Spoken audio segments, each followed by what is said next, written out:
আসসালামু আলাইকুম রহমতুল্লাহ। আমার এই 312B এই মডেলের গাড়িতে কন্ট্রাক্টর সাহেব 2 দিন পর তেল নিয়ে এসে দিল। এখানে কয়টা আসা ভুল? 5টা না, এখানে 10টা আছে। কন্ডাক্টর বললো যে, তো যাই হোক, এই 10 লিটার তেল দিয়ে কিভাবে ভেকু চলে আমার তো বুঝে আসে না। তারপরেও এখন বর্তমান যে যুগ, 10 লিটার তেল মানে 2 ভরি গহনা। আমি হাসতে পারছি না, কারণ আমার দাঁতে ব্যথা আজ 2-3 দিন ধরে, এজন্য ঠিক মতো হাসতেও পারি না।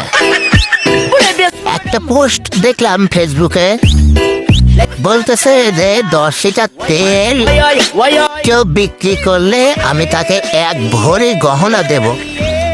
তো আমার এই তেলটাকে